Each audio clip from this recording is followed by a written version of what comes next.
She thought no one would hear. She thought it was just a whisper. But the microphone was live, and the world was listening. In the heart of Congress, a quiet mutter turned into a national firestorm. Karoline Leavitt said the words. Jasmine Crockett chose silence, then turned it into power. What happened next wasn't just political, it was human. And what Jasmine said? It didn't just silence the room, it echoed across America. Stay with us, because this story might change how you see dignity, belonging, and what real strength sounds like. And if you believe words matter, hit that subscribe button. We're just getting started. The Kansas state capitol was unusually tense that morning. The congressional subcommittee on education reform had stretched into its third exhausting hour, with coffee cups now empty and tempers nearing their brim. Jasmine Crockett sat composed, her notes neatly stacked, her fingers steepled beneath her chin. Across the table, Karoline Leavitt shifted uncomfortably in her chair, her jaw tight, her eyes darting as if words alone could push back the tide of scrutiny washing over her. She wasn't used to being challenged, especially not like this. The discussion had turned to equity in federal school funding, and Jasmine's pointed questions were drawing blood. Leavitt, once a rising star in conservative media, now looked cornered by her own vague talking points. A sharp retort from Jasmine hit harder than expected. Calm, surgical, and undeniable. Karoline leaned back and muttered under her breath. A venom-laced whisper, not meant for anyone's ears but her own. Why don't you go back to Africa? What Karoline didn't realize was that her mic, clipped to her jacket lapel, was still live. The words traveled, crisp and cruel, across the sound system. For a split second, the room held its breath. Pens stopped mid-scribble. Aides looked up. The insult hovered in the air like smoke, foul and thick, impossible to ignore. Jasmine didn't flinch. She heard it. So did everyone else. But she didn't react, at least not in the way anyone expected. No gasp, no shout, just a pause. And then she looked up, directly at Karoline, with a gaze so unwavering, so composed, that it made Leavitt's face visibly stiffen. It wasn't anger. It was something more powerful. Clarity. A quiet murmur began to ripple through the chamber, but Jasmine remained silent. That silence stretched, not as absence, but as presence. The kind of stillness that demands to be heard. Even Senator Leah Drummond, seated at the far end of the panel, turned to look. A moment passed, then another. Long enough for everyone in the room to realize what had just happened. Long enough for shame to settle. No one said a word. Not yet. But something had cracked. And though no gavel had fallen, the chamber had just been changed. What was meant as a whisper of erasure had become a scream of exposure. And Jasmine, without saying a single word, had already begun rewriting the story. Jasmine didn't break eye contact. While aides shifted uncomfortably and the chairman glanced down in awkward panic, she simply looked at Karoline, steadily, without blinking. It wasn't a stare of confrontation. It was a mirror, one that forced Karoline to see herself not through power, but through consequence.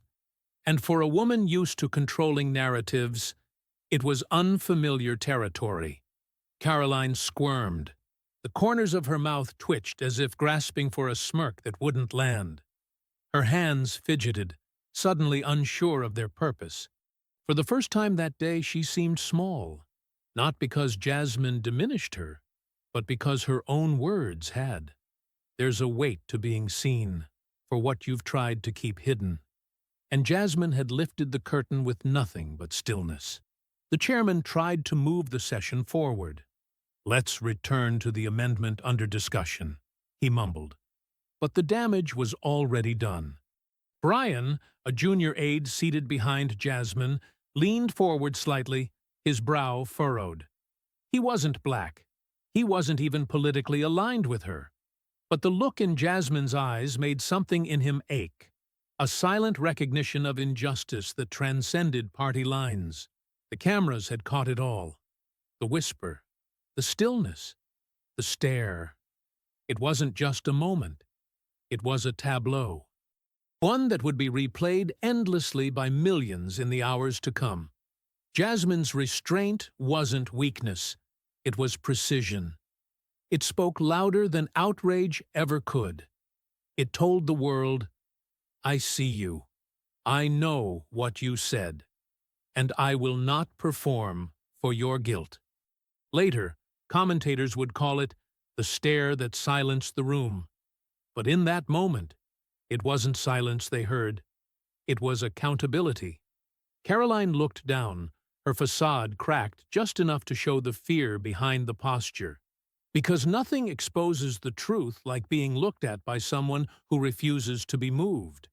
And Jasmine didn't move. She didn't need to. Her presence had already filled the chamber. Her gaze had already spoken. And somewhere, deep in the uncomfortable quiet that followed, even her critics began to realize they weren't watching a confrontation. They were witnessing a reckoning. Have you ever been judged before you even opened your mouth? Or watched someone stay calm while being humiliated just to protect their dignity? If this moment hit you, or made you feel something, hit the like button. That's how we push back. Quietly, but powerfully.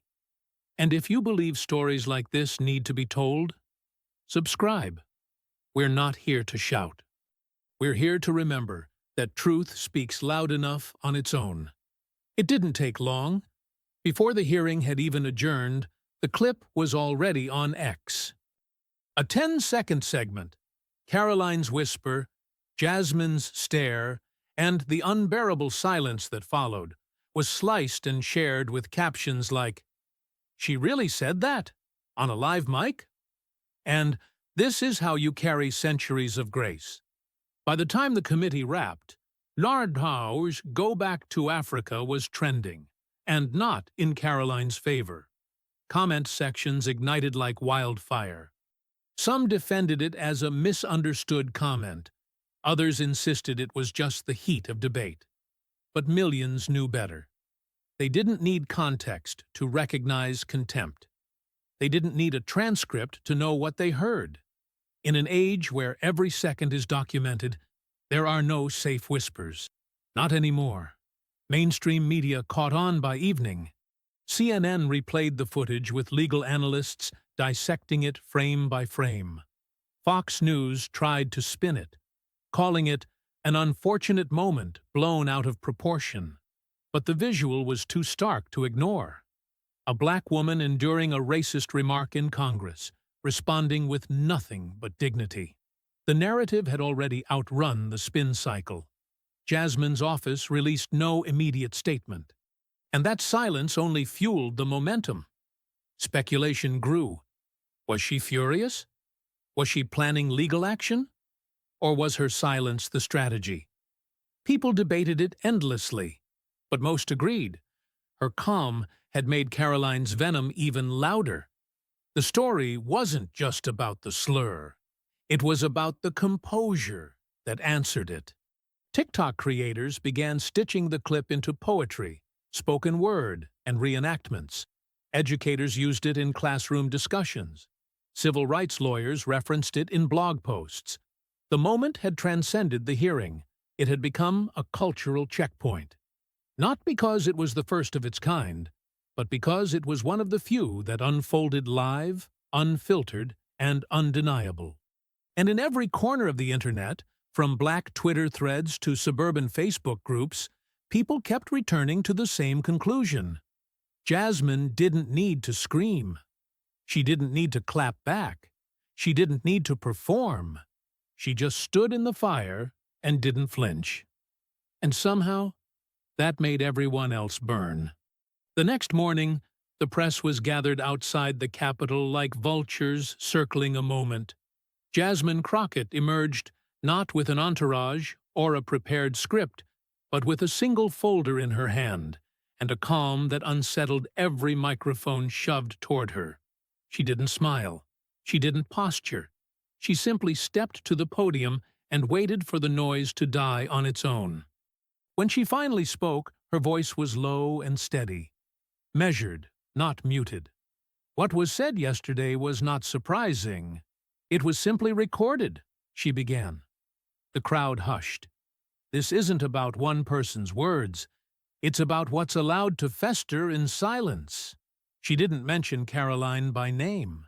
She didn't have to. The sting was in the truth, not the target.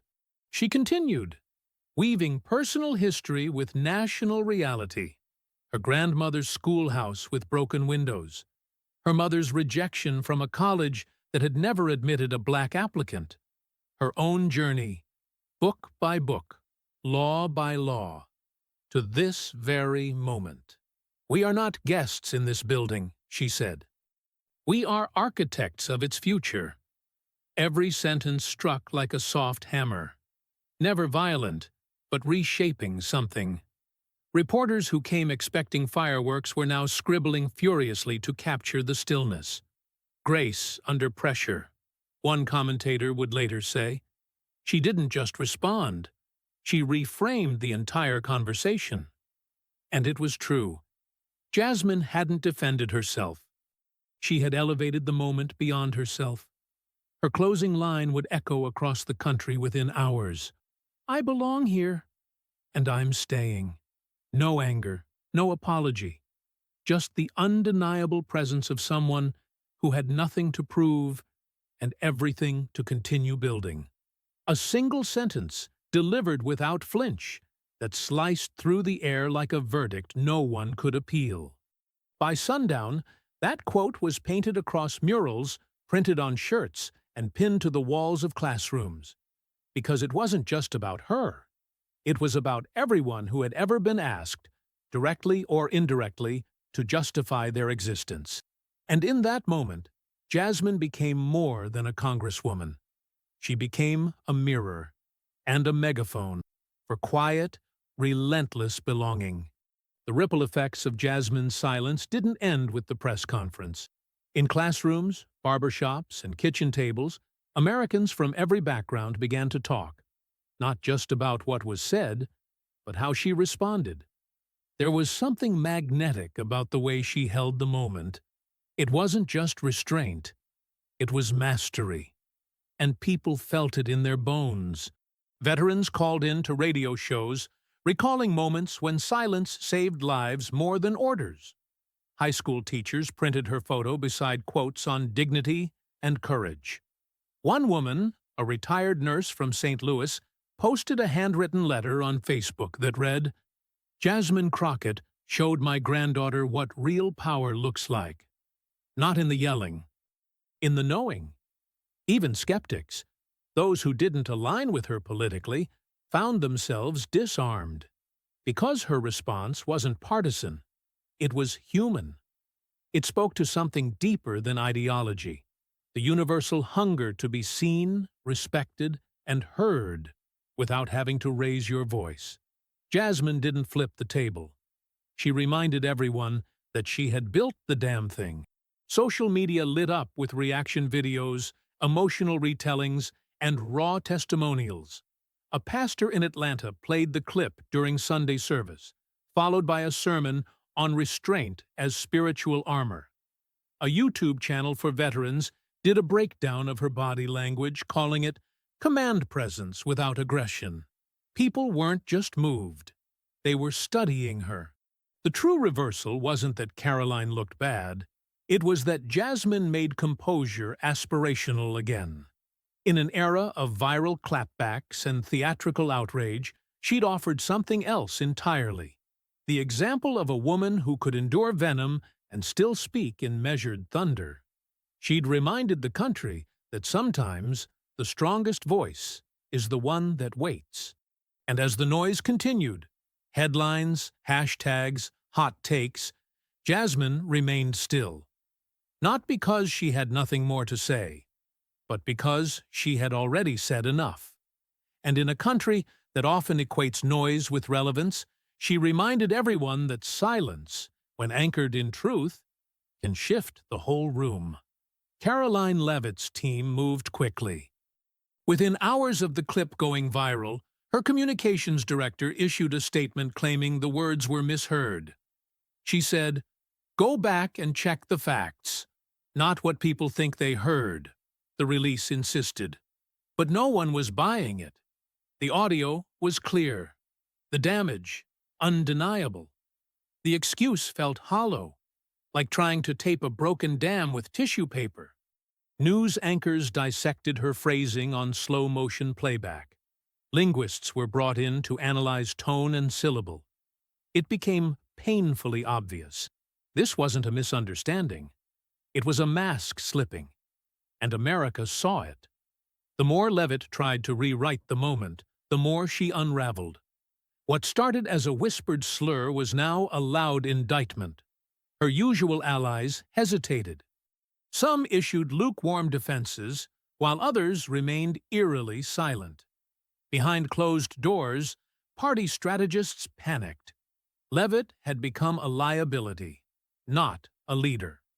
The morning after Jasmine's press conference, a senior senator reportedly told a colleague, "She just handed the other side the moral high ground, and then some." Invitations to speak at upcoming conferences were quietly rescinded.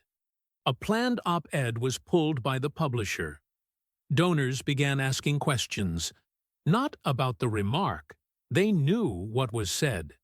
They were asking whether she could recover, whether she was still useful, whether her name could appear on a press release without igniting backlash. Meanwhile, Karoline's own staff looked visibly drained.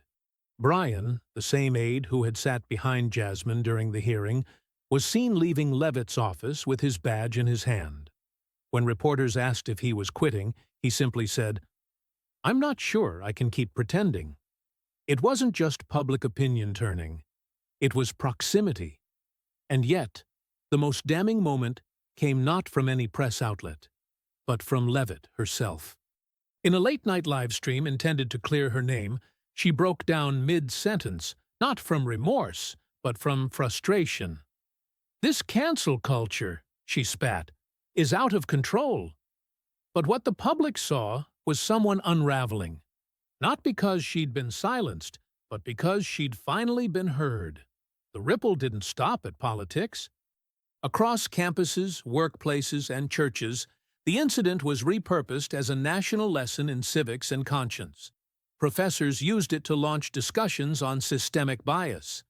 Community centers screened the clip, followed by town hall talks. It wasn't just a moment. It had become a mirror. And what it reflected was uncomfortable for many. Teachers played the video for their students, not just to highlight racism, but to study composure, consequence, and presence. "Watch how she doesn't flinch," one teacher told a high school civics class. That's leadership. In a divided country starved for moral clarity, Jasmine's restraint became a syllabus, all its own. A case study in grace under pressure. Civil rights organizations issued statements applauding the way the moment unfolded. Not because of the ugliness it revealed, but because of the way Jasmine refused to be defined by it.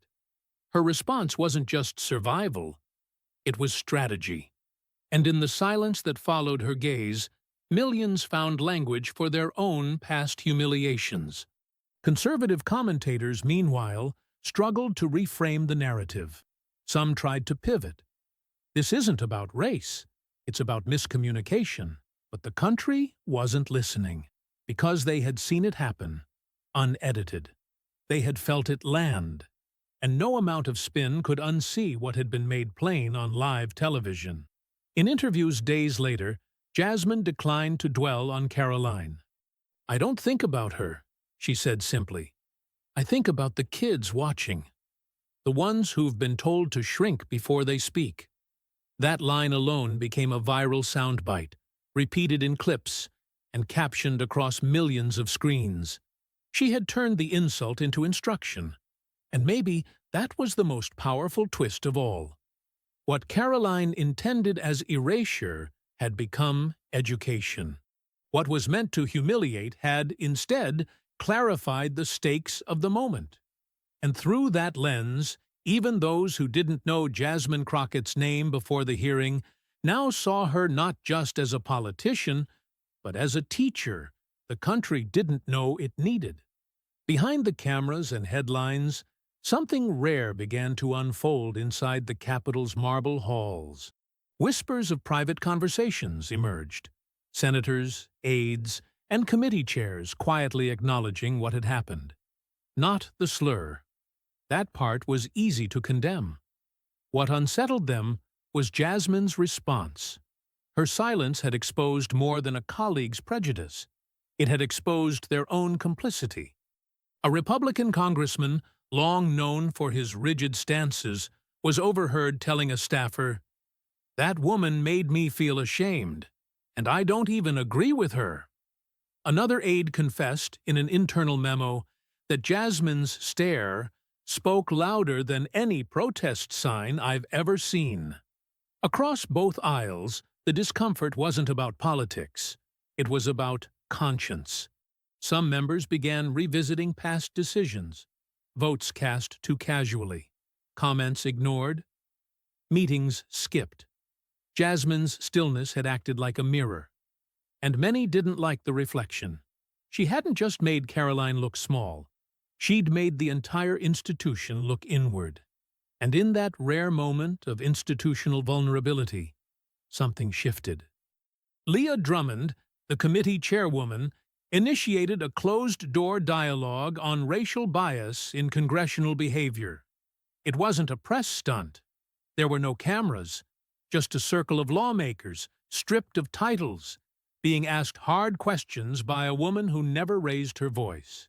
Jasmine led the first session, not as a victim, but as a witness to a larger pattern. Word of the meeting leaked, of course. Some outlets mocked it as political theater, but others saw it for what it was: a start, not redemption, not repair, but reflection. And from that reflection, small cracks began forming in long-standing walls. No laws had changed yet, but mindsets were moving. And sometimes, that's the heavier lift. In the end, Jasmine didn't need a headline. She had something better: the quiet respect of people who'd never expected to feel it. And as her colleagues passed her in the hallway now, they didn't just nod. They paused. They listened. And maybe, for the first time, they truly heard her without needing her to speak at all. 3 months later, reporters spotted something no one expected: Jasmine Crockett and Karoline Leavitt walking out of the same policy meeting. No press release, no staged handshake, just two women who had once embodied a national rupture, now emerging from the same room. Whispers flew. Was it optics? Damage control? But the answer was more surprising. It was legislation. Behind the scenes, both offices had been quietly drafting overlapping proposals aimed at expanding educational access for underserved communities. Jasmine had been pushing the Equity in Education Act for over a year. Karoline, perhaps out of conscience or calculation, had authored a parallel initiative. Their advisors began to talk, reluctantly at first, then seriously. What emerged was a joint bill, the National Access and Inclusion in Education Reform Act, co-sponsored by both women. The headlines came instantly. Enemies to allies? Can change come from controversy? But Jasmine didn't frame it as forgiveness. This isn't about moving on, she told reporters. It's about moving forward. With the people, not around them. Karoline, for her part, looked visibly subdued at the press announcement. She didn't make a speech. She simply stood beside Jasmine, nodded once, and left the rest unsaid. Some called it redemption. Others called it strategy. But the result was undeniable. A bipartisan bill with real teeth, backed by voices from both sides of the aisle who, weeks earlier, couldn't agree on the sky's color. The bill passed through committee faster than expected, not because everyone agreed, but because no one wanted to be seen as standing in its way. And when it passed the House by a narrow but symbolic margin, Jasmine stood in the gallery, hands folded, her face unreadable.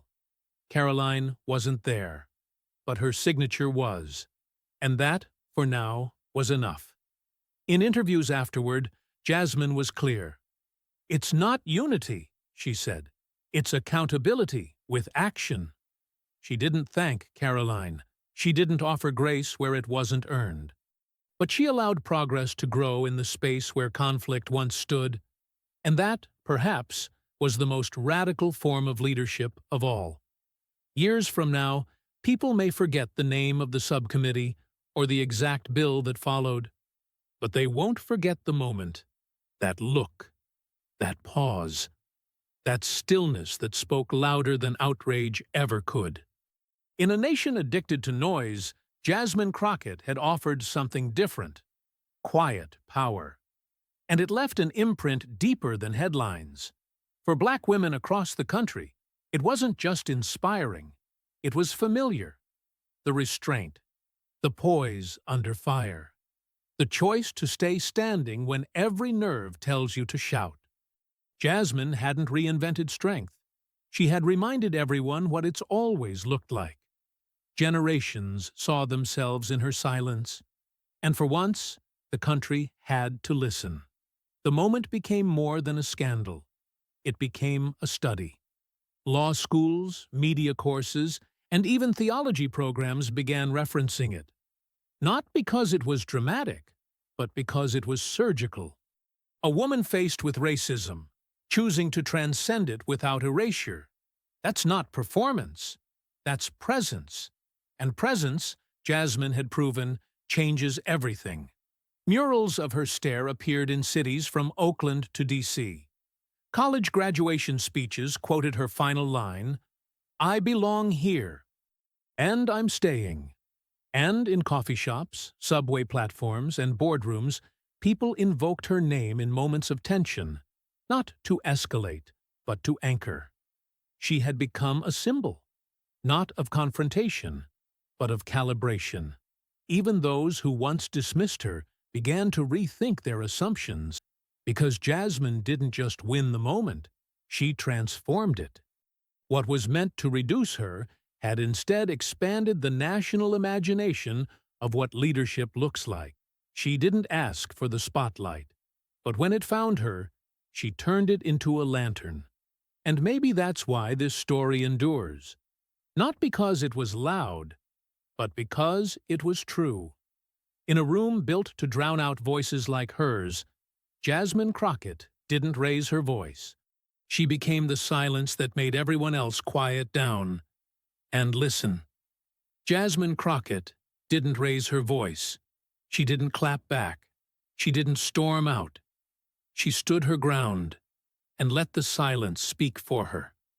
Because real power doesn't always shout.